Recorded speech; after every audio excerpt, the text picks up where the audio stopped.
నామములో ఒలివ మినిస్ట్రీ ప్రేక్షకులందరికీ ఉదయకాలములో మీకు వందనాలు తెలియజేస్తున్నాను.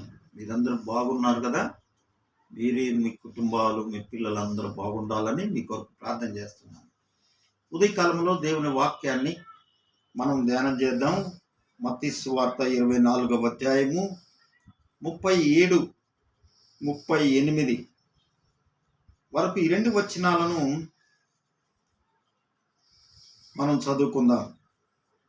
నోవాహు దినములు ఎలాగుండెనో మనిషి కుమారుని రాకడయు అలాగే ఉండును. జలప్రళయమునకు ముందటి దినములలో నోవహు ఓడలోనికి వెళ్ళిన దినము వరకు వారు తినుచు త్రాగుచు పెండ్లి చేసుకొనుచు పెండ్లికిచ్చుచు నుండి జలప్రళయము వచ్చి అందరిని కొట్టుకొని పో వరకు ఎరుగకపోయిరి. అలాగుననే మనిషి కుమారుని రాకడ ఉండును. ఉదయకాలములో యేసుక్రీస్తు వారు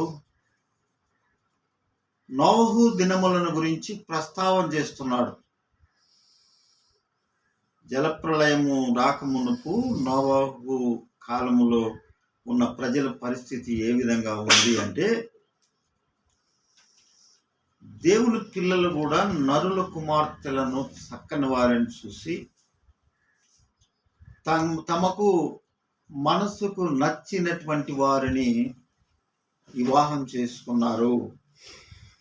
అదియుగాక ఒకే కుటుంబములో అన్నదమ్ములే దేవుని దగ్గరకు వచ్చినప్పుడు వాళ్ళు తీసుకొచ్చినటువంటి అర్పణను బట్టి కోపము పగబెట్టుకుని తమ్ముడిని చంపాడు. అలాంటి దినాలు. ఆ దినాల్లో భూలోకం కూడా బలత్కారంతో నింపబడి ఉంది. దేవుని సన్నిధిలో చెడిపోయి ఉంది నోవహు దినాల్లో.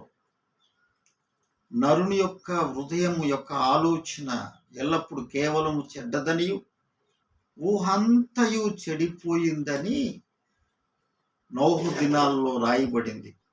ఆశ్చర్యమైన విషయం ఏంటంటే, ఆ నోవహు దినాలలో ఒక వ్యక్తి మాత్రమే జల ప్రళయమునకు నాశనము కాకుండా కాపాడబడ్డాడు. జల ప్రళయం అనేది రాకముందు హానోకు దేవునితో నడవగలిగాడు. హానోకుకు కుటుంబం ఉంది, భార్య పిల్లలందరూ ఉన్నారు. కానీ దేవునితో నడవగలిగిన వాడు హానోకు. దేవునితో నడుస్తూ నడుస్తూ దేవుడు హానోకును తీసుకుని వెళ్ళాడు. ఒక ఆశ్చర్యమైన విషయం ఏంటంటే, హానోకు భార్య కానీ హానోకు పిల్లలు కానీ వాళ్ళంతా కూడా జలప్రళయానికి గురైనట్టుంది. హానోకు యొక్క ముది మనవడే నోవహు.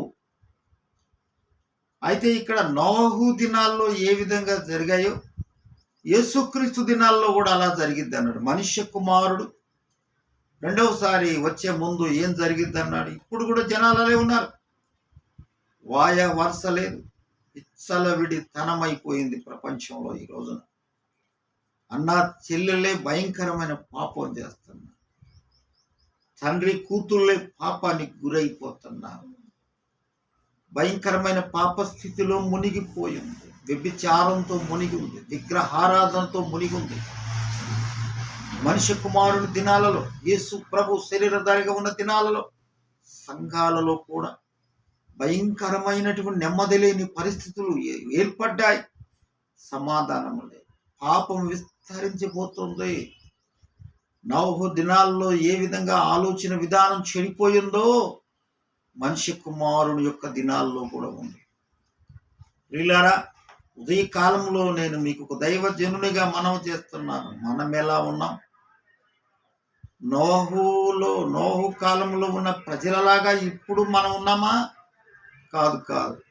మనం వీటన్నిటిని తప్పించుకోవాలి అంటే మన హృదయాలు తిండి వలనను, మత్తు వలనను, ఐహిక విచారము వలన మందముగా ఉన్నప్పుడు అకస్మాత్తుగా దేవుని ఉగ్రత భూమి మీదకు వస్తుంది. భూమి ఎంతంతటి మీదకు వస్తుంది. ఆ ఉగ్రత పాలు కాకుండా ఉండడానికి ఎల్లప్పుడూ మెలకువగా ఉండి ప్రార్థన చేయండి అని యేసు ప్రభు చెప్పాడు. మనిషి కుమారుని ఎదుట నిలబడుటకు శక్తి గలవారగునట్లు మెలకువగా ఉండి ప్రార్థన చేయమని యేసు ప్రభు చెప్పాడు. ప్రార్థన జీవితం కరువైపోయింది ఈ రోజుల్లో. ప్రార్థన వీరులు లేకపోయినారు. ఎందుకంటే ఉదయకాలంలో నేను ప్రియులారా మనవి చేస్తున్నాను, నోహు దినాలకు యేసుక్రీస్తు దినాలకు పోల్చాడు యేసు ప్రభు. తింటానే ఉంటారు, పెళ్లి చేసుకుంటానే ఉంటారు, తాగుతానే ఉంటారు, అన్ని విధములుగా ప్రజలు భయంకరమైన పరిస్థితుల్లో ఉంటారు. కానీ యేసుక్రీస్తును మాత్రం ఎరగలేకపోతున్నారు. ఎంత భయంకరమండి! యేసుక్రీస్తును తెలుసుకోలేకపోతున్నాం, యేసుక్రీస్తుని గురించి అడగలేకపోతున్నాం. ఎందుకంటే బైబిల్లో రాయబడింది, యేసుక్రీస్తును తెలుసుకునినందువలన నీకు మేలు, అద్వితీయ సత్య దేవుడవైన నిన్నును ఆయన పంపిన ఆయన కుమారుడైన యేసుక్రీస్తును ఎరుగుటే నిత్య జీవము అని వాక్యం రాయబడింది. ఆయనను నువ్వు ఎరగకపోతే, కనుగొనకపోతే నీకు నీవు హాని చేసుకుంటున్నావని చెప్తుంది బైబిల్. నన్ను కనుగొనని వాడు తనకు హాని చేసుకొనును, సామెతల గ్రంథంలో రాయబడిన మాట. ఉదయకాలంలో గమనిస్తున్నావా? నీకు నీవు హాని చేసుకుంటావా, యేసుక్రీస్తును తెలుసుకుంటావా? ఈ రెంటి నీకే వదిలేస్తున్నాను. నోహు దినాల్లో కూడా నువ్వు ఉంటావా? ఆ విధంగా ప్రభు వచ్చినప్పుడు ఎత్తబడకుండా ఇడవబడతావా? ఇడవబడితే భయంకరమైన పరిస్థితి గమనించండి. ఇడవబడటానికి భార్యాభర్తలు ఒకే మంచం మీద ఉంటారు, కానీ ఒకళ్ళు ఎత్తబడతారు, ఒకళ్ళు ఎరవబడతారని ఉంది. ఎవరిది వాళ్ళు చూసుకోవాలి, ఎవరి విశ్వాసాన్ని వాళ్ళు కాపాడుకోవాలి తప్ప ఒకరిని గురించి ఆలోచించేటువంటి దినాలు కావు.